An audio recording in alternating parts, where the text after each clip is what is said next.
Hola, som Sandra Fabra i Soraya Arenós i com a col·laboradores de FAMPA portem 2 xerrades de criança que estem segures que us encantaran. Però abans de començar a explicar-vos els objectius, volem contar-vos qui som. Hola, soc Soraya Arenós, mestra i facilitadora de disciplina positiva per a famílies.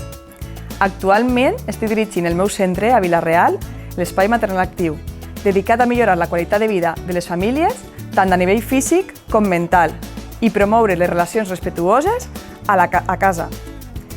A més, soc mare de 3 fills, de 8, 6 i 2 anys. Jo soc mestra d'educació infantil en una escola des de fa 11 anys.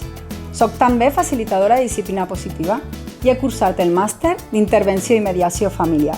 I al igual que Soraya, tinc 3 fills, 2 de 7 anys i un de 5. Juntes formem Acompanya en Positiu, que és un espai format destinat a la formació d'educació respectuosa per a famílies i educadors. Aquest curs volem oferir 2 xerrades, educar per al futur i com entendre el comportament infantil.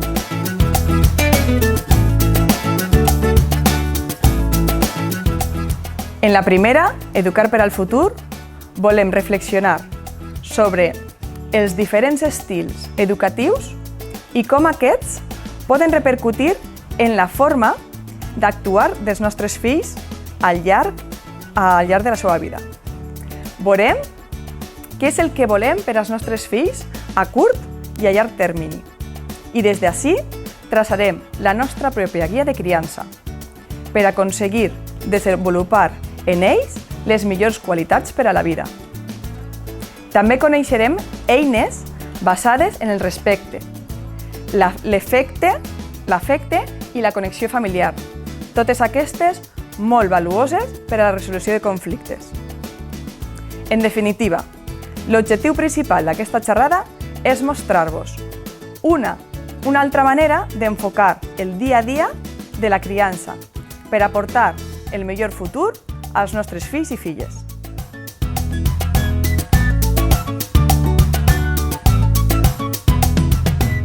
A la xerrada de com entendre el comportament infantil, volem donar-vos a descobrir les diferents causes que solen generar els comportaments que de vegades els adults no entenem i no sabem gestionar. Plors, rabietes, enuig, resistències. Identificar les necessitats dels nostres fills i filles, la seva manca d'algunes competències, la desmotivació que tenen de vegades o el desànim, com a detonants dels mals comportaments, ens ajudarà a buscar solucions més respectuoses per a tots, per a ells i per als adults.